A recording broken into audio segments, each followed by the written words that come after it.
To me, Scotland feels a whole lot like Appalachia here. So we're trying to minister to a relatively rural people who are struggling with lots of different sorts of mental health things, struggles with addiction, all that. And all that's the same over there too, right? The churches are closing. They're turning them into bars. Someone needs to come be a missionary to Scotland. I said, ooh, missionary to Scotland. I could get around that. Welcome to Intrinsically Motivated, where we're having conversations with experts in the field of addiction, recovery, and those who've been affected by it as we seek to mobilize the church to replace addiction and mental health challenges with flourishing. Today, we're going to have a conversation with Uplift President Andi Clements. We're going to be talking about a recent trip that she was able to have to the country of Scotland. While she was there, she was able to build connections with churches, faith-based organizations, and other governmental organizations that are helping address trauma, addiction, and recovery. I'm Tanner Clements, and I'm the Media and Training Director for Uplift Appalachia.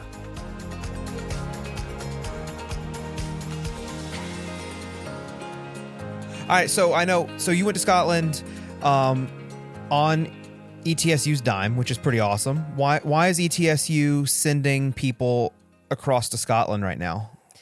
Well, ETSU has one global year program after another. And the next one that they have planned, we're now into, is called Global Year Scotland. And so what that does is we focus on a particular country so that we can hopefully get students to study there, so we can have faculty make connections there, but also so we can bring some of that culture into teaching and whatever's going on campus. So there'll be events around campus that have to do with Scotland, but also people will be traveling back and forth doing projects.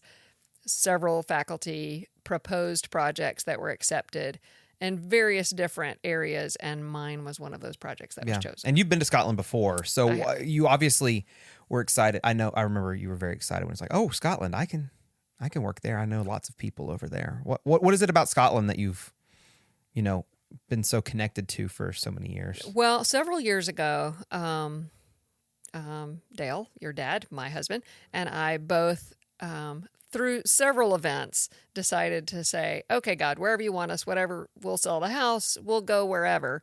And almost instantaneously, our pastor at the time, or maybe had been shortly before, was in Scotland and just posted on Facebook, the churches are closing, they're turning them into bars, someone needs to come be a missionary to Scotland. I said, ooh, missionary to Scotland, I could get around that. So that didn't happen right then, but there was a chance to teach study abroad over there. And I ended up designing a class to teach study abroad and taught that over there in 2012 and 2013. And that's where I made some connections that were the jumping off point of this. Now that's been 11 years since I taught the last class there. Right. But you still made lots of relationships that I know, and you got to kind of reconnect with some people and that sort of thing. We're going to talk a little bit about some of those people, hopefully, that we got to reconnect with and all of that. But what, and we can kind of tie this off in a lot of different ways, but just going into it, to me, Scotland feels a whole lot like Appalachia here. So we're trying to minister to a relatively rural people who are struggling with lots of different sorts of mental health things, struggles with addiction, all that. And all that's the same over there too, right? Yes. It's amazing how it is very parallel, which is one of the reasons that ETSU focused on that. But if you look demographically, if you look geographically, if you look the degree to which the population is rural, mountainous, isolated, addicted to substances, so many parallels are there. And I'll say what you're eventually going to ask me what my project is. I'll just go ahead and tell you. We here at Uplift Appalachia are trying to mobilize churches to address addiction, and we do a lot of training in past adversity and what's called trauma-informed care or trauma-informed church, which has to do with understanding people's pasts may affect how they are going now. Well, Scotland is just a few years ago decided they want to become a trauma-informed country, one of the first countries to take this on as a country. And also they have the highest addiction rate in Europe. And so you've got those two things converging, which are the same things we're converging on here in a very similar area and I happen to speak the same language they do. And so all of those things made it very enticing for me to plan a project there. So when they're talking about trauma informing their country, who are they talking about trying to trauma inform? Well, as I read their materials, they really, and if people don't know that much about the United Kingdom, the UK is very, they would call themselves socialists. The healthcare is entirely government run, and so when they are talking about trauma informing the nation, and when I'm talking Scotland, Scotland is part of the UK, and Scotland is their healthcare is government run, and so most of what they're targeting is government services. So healthcare, prisons, any government services, but they don't really have any materials at this point covering the private sector, right. which could be businesses, but could also be the church. Yeah. And some of education. Their education system is less government controlled than ours is. Their healthcare is more government controlled than ours is. Right, well, it's fascinating they aren't even considering that, right? It's like, of course, if we're going to talk about being trauma-informed, we're going to really focus on what really matters, which is our involvement in it, which is, I mean, I would say our country's trending in that direction a little bit too, where it's, let's let the professionals handle it, and the masses can just kind of, be made to feel comfortable in their own, doing their own thing. They don't have to worry about it. We've got it taken care of here from kind of this, big government. The governmental apparatus is going to kind of help babysit us and take care of us and that sort of thing. Yes. But you lose a lot of that. A lot of what we talk about is the personal connection part. Like, you obviously are losing that kind of community that you're building. Your community is not so much the people around you, but so much the person that you're going to from the government who's helping make sure your needs are being met. And then you don't have a real relationship with them other than with the things that they're helping you with, right. which so seems limited. Basically, they're making sure our services treat people nicely. So when you pair that with kind of that original vision of, hey, the churches are dying, they're being closed down and turned into bars, right? Yes. That sort of vision, like, obviously the faith community is not as strong there as we would want it to be, and there's this need for people to be trauma informed. It seems like that's like the perfect blending of, what we're wanting to do anyways. Right. So, right. Did you start by suggesting you want to help with trauma informing? Did you just say, I want to come in and trauma inform your country, but I also want to change the audience that you're trying to target? Or you want to take what they're wanting to do, jump off, and also supplement with some of what we're wanting to do? I will say I would love it if at some point we are funded by their government to come help them. that may or may not happen.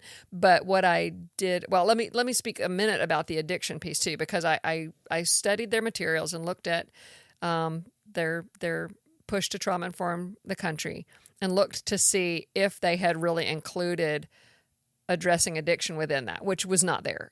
They had not connected those. I also looked at the addiction treatment, and a lot of that actually did have faith ties to a degree, where the trauma informing did not. There were faith ties there, and I did talk to people about that, and we can get into that when we talk some about what I found while I was there. But it's just helping connect some dots that we have begun to connect here, because we're trying to connect the faith community with the treatment community, with just regular people in churches that may not have any connection. And for us, coming from the belief that, living the way that God designed our bodies to live within a Christian community, in connection with our Creator, all of those things is going to actually provide a greater sense of healing than just treatment on its own from a medical perspective. Right. Yeah. And they are, because they are more of a socialist healthcare nation, they have been treating this medically, and we'll talk about that, but they're running out of money. And so it's like, this isn't working. We need something different, but they don't have a something different. It's like they haven't gone so far as to say, maybe we should do this. It's like they realize they need something different, but they don't have a something. And I think we have a something. Well, I mean, that's a kind of a beautiful metaphor for salvation anyways. Like, we just don't have the eyes to see the thing that's true in front of us. And so what we're trying to say is, let us help open your eyes to a different way of viewing this whole thing. Absolutely. Right. So the project you pitched through ETSU was really to just build connections with key players in Scotland to begin establishing a network whereby we could, trauma inform their whole country is essentially what it was. That's what you pitched. Yes. And then the ETSU connection to that will just be, because obviously you work with the Strong Brain Institute at ETSU, which is looking at ACEs and trauma and how all of that is impacted. So I think it's a perfectly logical connection for ETSU to have in helping to bring, a different view of trauma-informed care over there. And I think that plays in really well with kind of what ETSU is wanting to do. And you're going to be able to connect people to that work from here and there. And some of what they want is the research piece of it. And so this trip that I just took in the end of May, beginning of June, was more of a fact-finding research tour, not a tell people what to do yet tour. Because one of the things, and I'll use some of our trauma-informed lingo on that, is instead of going and telling somebody how to be different, I've got the answer to fix your problems. The kind thing to do is be curious about what is already here, and am I even seeing this correctly, and what have you tried, and so forth. So this was what's happened up to this point that's gotten you into the state you're in. I want to know what is the lay of the land, and be we call it cultural humility. That I want to be humble about what I know and learn to start with, and then as we make those connections and see those trends, then maybe we can work together toward, just like we're saying, we want to walk with someone out of addiction. Maybe our folks can walk with people in their country toward better solutions to some of the same issues. Right, yeah. And so I know when you were originally planning it, you were going to be there for a week, and then you realized that was not going to be nearly enough time. And so what were the kinds of interactions and places you were trying to get yourself into so that you could have conversations with all the right players? And I know we're gonna talk about some of them, and we're gonna hear some of that. But what were the kinds of things that you were trying to find places? So I wanted to find what the government is already doing and kind of where they are in their journey.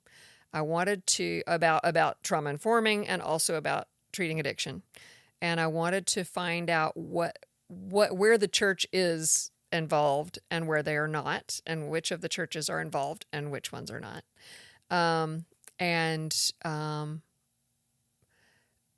Look specifically at some of the recovery community.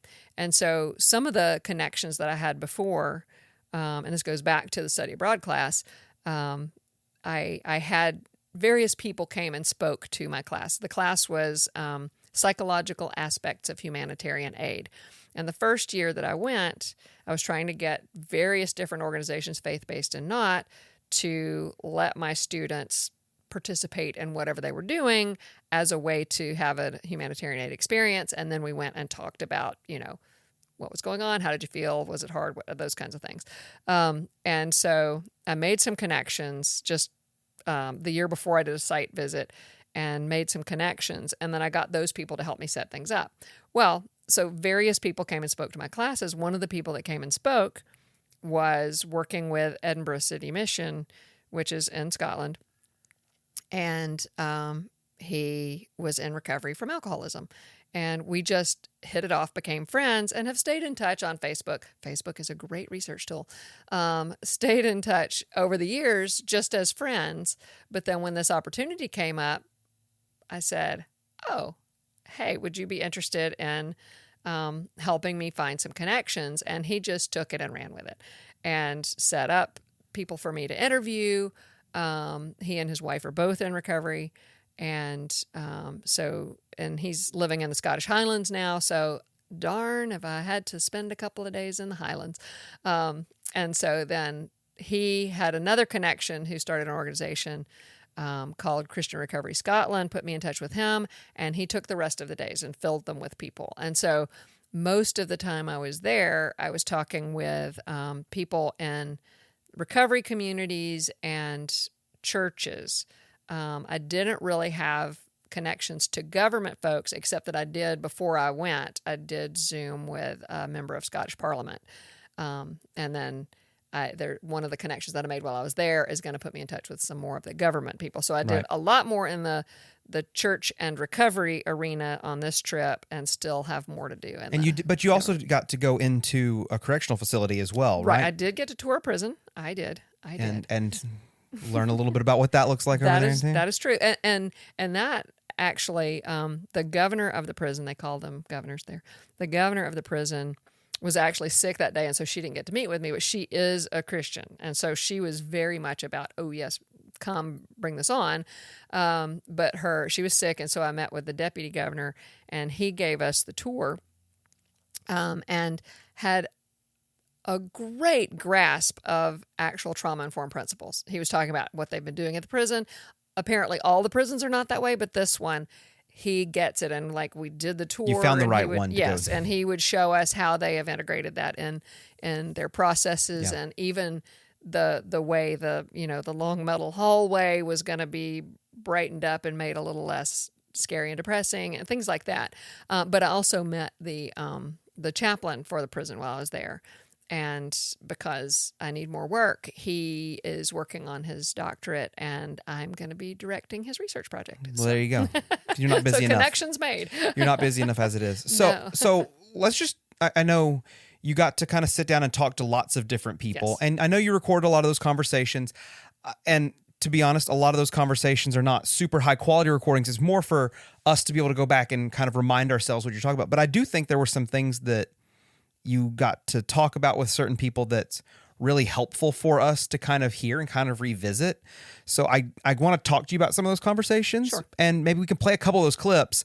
And I know we're talking low quality recording with thick Scottish accents, so there'll be a little bit of translation that probably has to happen on the back end, but more just to kind of get a better grasp of what people are dealing with, what people are working toward, and kind of where different people's hearts are and their motivations, but also just kind of get a clean picture of, what the state of, addiction and recovery in Scotland looks like, and some of the people that are kind of at play in there. And I know one of the people that you talked to first was a pastor at a church in over there named Chris. Tell me a little bit about Chris. Yes, Chris is a church planter in a housing scheme. We talk about government housing here. There they call that a housing scheme, and so it's a low-income neighborhood. And Chris planted a church in Merkinch, which is in Inverness, Scotland, and talked with him a bit about his journey planting the church and what that is like day to day. Chris feels like it's really important to get the culture of the church built around what you want to be like. Yeah, you need over 50% to inculcate culture. Yeah. So, because if not, you're pushing against the one that's already there. So that's why we always try. So there's a fifth Tuesday of the month, 4 times a year, and we use them as church family training days in the church.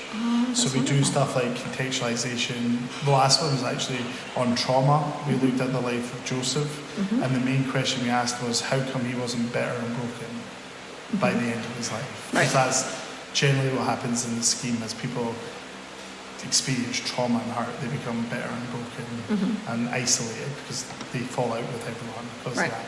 And it was really challenging for the group, you know what I mean? So we do stuff like that, but that is all to inculcate culture of the church. That is a family that's healing, that's redemptive, that's aware of these things, but it's a lot of work.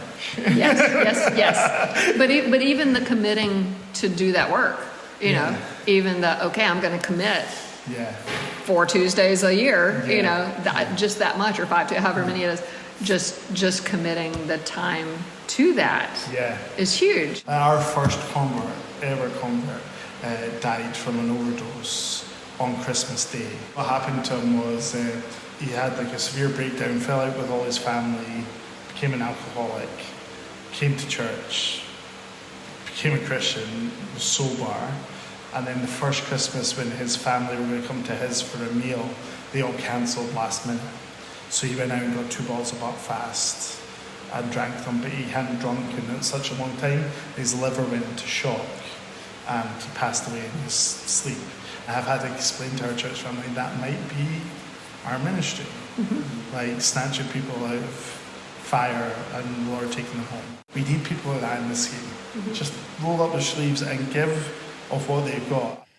And I think like the last part that he said there is obviously, it can be shocking. It can be striking to hear, the reality of what his ministry looks like. But even just this, we're here to help people find salvation, not necessarily going to fix them. And I think that's such a big idea especially when you're talking about trauma and all these difficult things. I think a lot of times we just look at, have we successfully made people look like me yet? And that's not always going to be the case. Right. It's definitely a bigger lift. And so I think that perspective, and that perspective obviously comes from being in that community and really living there. Right. And I think that also speaks to the urgency there, here, everywhere. Right. The urgency of, in regular church ministry, yes, you may have time with people, and yes, you can walk them through classes or sign them up for next month or whatever. But in some of these really desperate situations, and people particularly living with addictions here or there, wherever, it's a day-to-day whether somebody lives to the next day. And I think that's something that sometimes gets lost in all the preparation. And I want people to see the urgency that, yes, snatch them out of that fire. Which is why we want the church to get involved, because, if we're talking purely from a governmental perspective, and we're just trying to trauma inform all of our government agencies, that's great. People are going to be served better by that. People are going to be helped more by that. But if your motivation isn't to save somebody, from the brokenness of their whole, soul, right. If that's the piece that the church is able to add on top of that. Right. That no government agency government agency is going to handle. And we're not expecting it would be amazing if all of a sudden the government was like, we want to make sure that people also know Jesus. Right. That'd be amazing. That'd be great. Yeah, it'd be wonderful. But we're not expecting that. That's what the church adds on top of trauma. The church needs to understand all of it as well. And I think sometimes the church can, like you said, lose that sense of urgency when you don't think, when we find ourselves not in a position where we're around people who could be dead by the next time we would see them. Right. You lose that. And I think just that perspective that he's offering here is really eye-opening and hopefully a little bit shocking for some folks that maybe don't realize that situation that he finds himself in, you can find within a mile of where we're recording this. Absolutely. Within a mile. Within and 100 probably, feet of where we're and recording probably this. within a mile of your church, wherever you are. Right. True. Especially in especially in Appalachia, but all throughout our country right now. It's there, and the reality is that people are dying at an alarming rate wherever we are from things that the church ought to be so concerned they want to, stick their nose in that business and really snatch people out. I love the way he says that. Yep. Yeah. Yep. Another relationship that you were working with was a guy named Billy and his wife Jillian, who you had already known Billy, correct? Correct. So tell me a little bit about Billy and Jillian and what that relationship's like. Okay. So Billy had come and talked to my class about when I did the study abroad class years ago. And he talked about his struggles with alcohol, his alcoholism. He had been homeless for a while. And then he had been sober for a while, but not saved, and then fell off the wagon, and then eventually found Jesus. And that is when he actually got sober and stayed sober. And that's been, I think, 23 years now. And then his wife, he ended up marrying his wife, and she's been in recovery for somewhere close to that, a few years less. But they, both of them had very different paths to become dependent on alcohol, and one from early on, one from later. Right. And I think the thing that, and we'll listen to a little bit of the conversation you had with them, but I think what to me really stands out is some of the realizations that he's able to offer as somebody who has found recovery, some of the things that he's been working through, but also her perspective on what even brought her into it in the first place. So let's listen to a little bit of what that sounded like when you had that conversation with them. I've done a lot of things that I was ashamed of and still am ashamed of. I know that I found forgiveness and I don't feel the guilt that I had before, but and I also realised that, I thought for a long time I was a bad person, and that for me, recovery was about a bad person becoming a good person, and I couldn't do it. And it wasn't until I realised, or somebody said to me, Billy, it's not that you're a bad person, you're a sick person, and you need to become well. And when I discovered that, I realised that was the truth, and I did a lot of things under the influence of drugs and alcohol that I wouldn't do normally because I was sick. And I think I realised quite early on that when the substances were taken away from me, the problem was still there, because the problem was me. And I didn't know how to deal with that, and I didn't know how to live my life in a healthy, normal, well, I don't like the word normal because I don't know what normal is, but in a healthy way, I never knew how to live my life.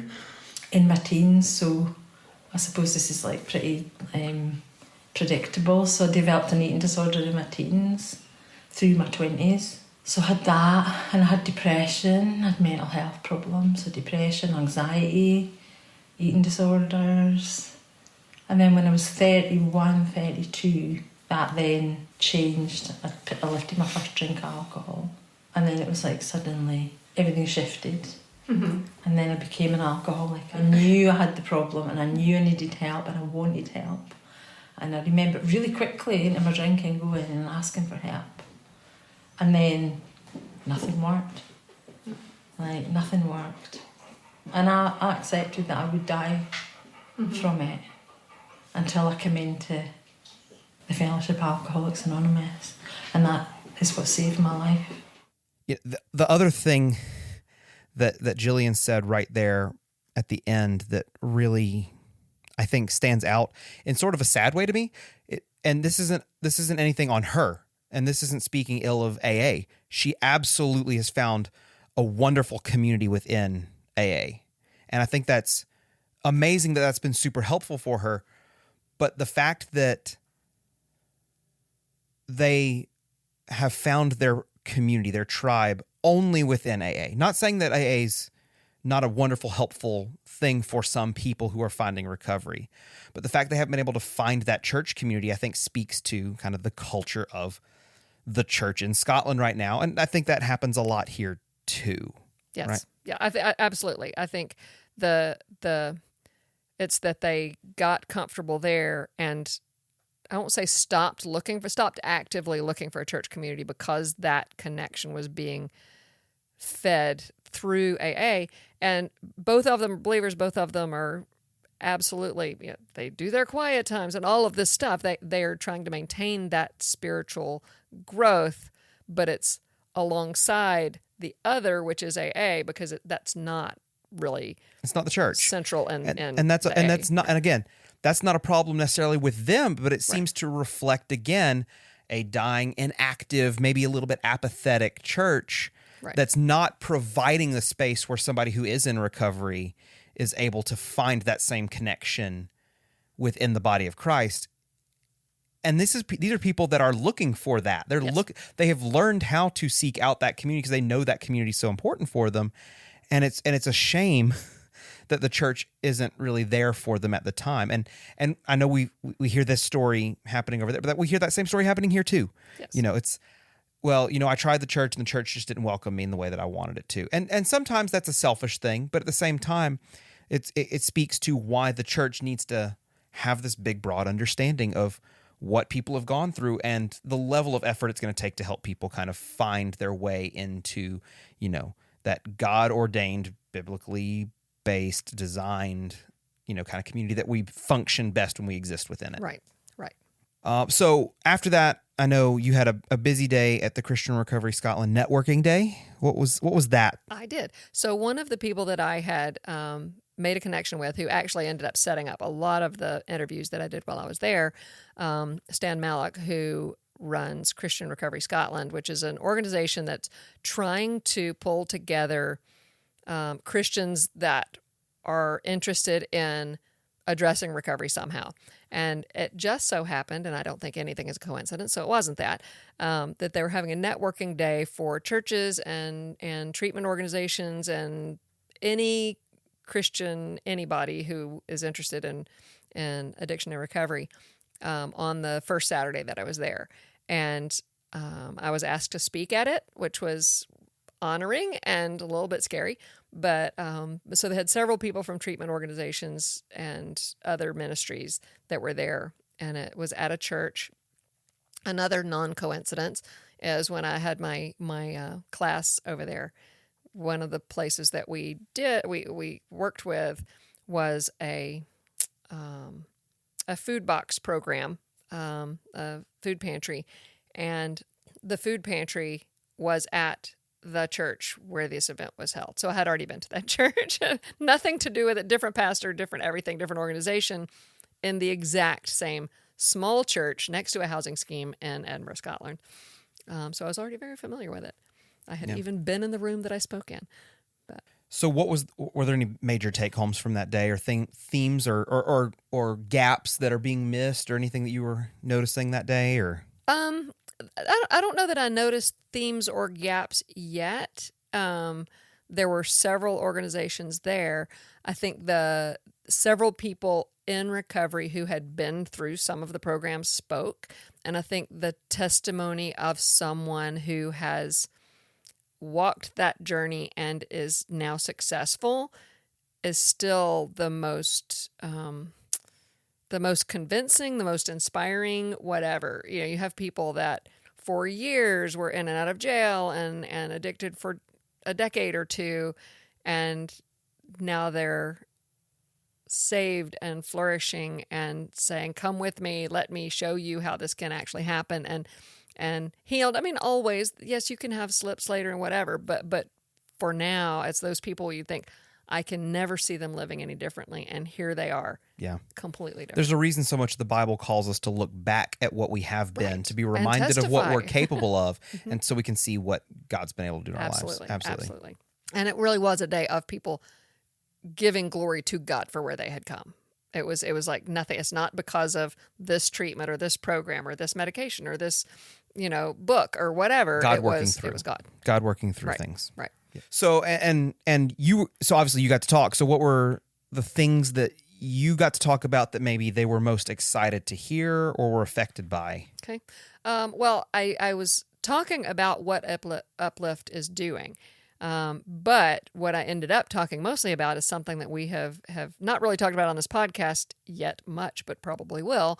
And that is the physiological, like actual physical underpinning of how past traumatic experiences set us up to later abuse drugs, talking about how our bodies make natural opioids, talk about the opioid crisis, make natural opioids, just because that's the way we're built. When we connect with people, when babies connect with their moms, or when people connect with the person they're in love with, or when you laugh at jokes, or when you run a marathon, our bodies make opioids that fill this need for opioids in our bodies.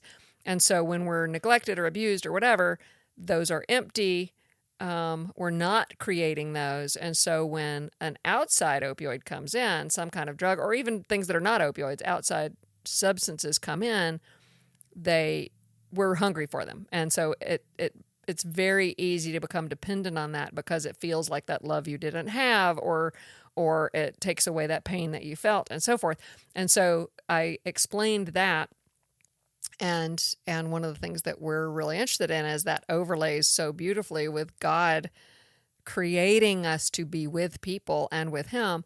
And so when you see the physical and you see the spiritual and you see the emotional and the psychological all overlaid with each other, it's like this picture is complete. In fact, that's what the pastor that was the host there, after I spoke, stood up and he said, I've just got to say this. And he gave this little mini series about, this is the missing piece to my puzzle. It was the thing that you brought that I have not heard, and everyone needs to hear this. And so from that point on, every time I would talk to some group or interview somebody, and Stan Malick was there, the fellow that had set that day up, he'd say, tell them the thing, because Right. he wanted the next people to hear about it.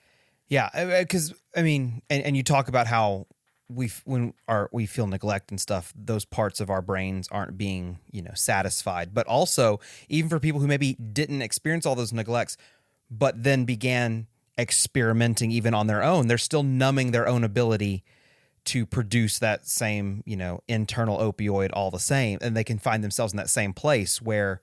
Right. As soon as you start taking the external substance, your body says, oh, that's there, I don't need to make any, and it stops. And so you make yourself hungry for the external. And so instead of just continuing to medicate away that symptom, we're trying to see if we put people in a position where the church is providing a really intense level of community, a level of community that people aren't going to actually want when they're in that situation, when they find themselves there, if that will begin to help kind of kickstart or restart those natural bodily functions that help us feel connected to humans and help people find recovery in a new kind of more holistic way. Right. And it's going to take the church, because who else is going to so altruistically go out of their way to love people who are not even wanting it who don't even want to connect because they have their own connection in whatever that substance is that has become their community. Right. Yeah. So I know this is a little bit of an aside, but obviously that's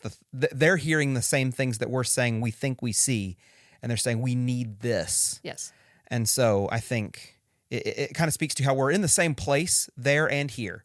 Yes. And so we can continue to kind of put these pieces together. We can actually make a dent in this thing and actually, save some people. And actually heal, not just treat symptoms, but treat the root of the problem. And so speaking of that kind of connection being made to what we're trying to suggest, that really intense connection, just briefly, I know you talked about Bethany Christian Trust and how human connection, like actual community, has been so helpful for them, right? Right. Yeah, I talked to a couple of people. One works with the men's program, one works with the women's program, and Sheila was talking about the importance of that connection with people.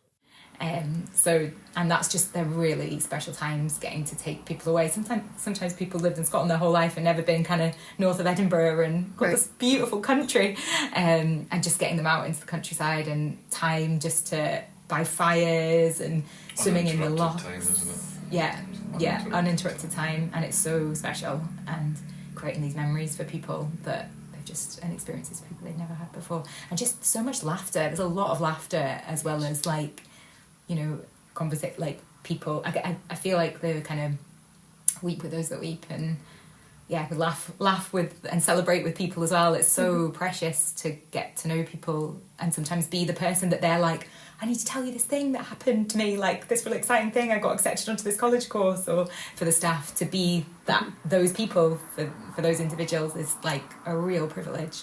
They're real relationships, albeit they've got boundaries around them, and they're provided by an organisation. They're real and they're genuine, and to really care about the individuals that come in.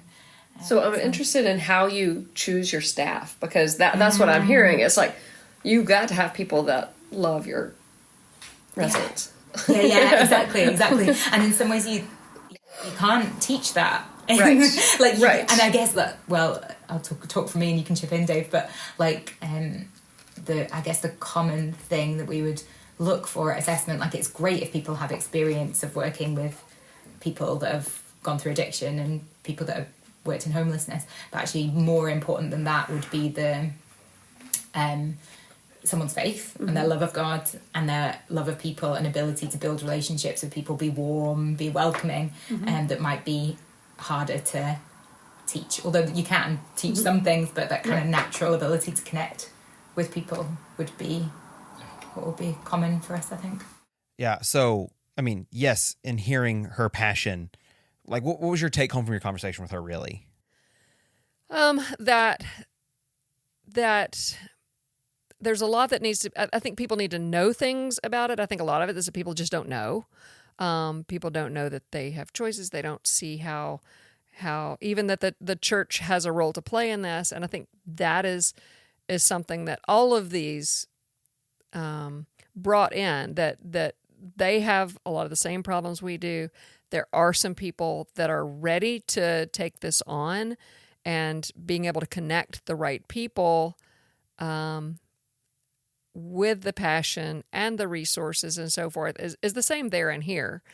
And I think also the folks that you see that are making strides are the ones that realize this is a spiritual issue. It is something that God is going to answer. And I think God is raising up all these people to work together.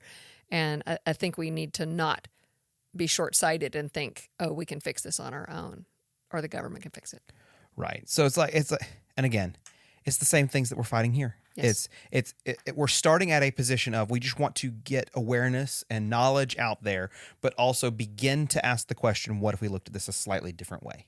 Yes. And what if we began to slowly change the culture? So I know, obviously, this was kind of an exploration trip, get to know people, ask a lot of questions. What's next for ETSU through your project with Scotland, but also what do you hope that this could become?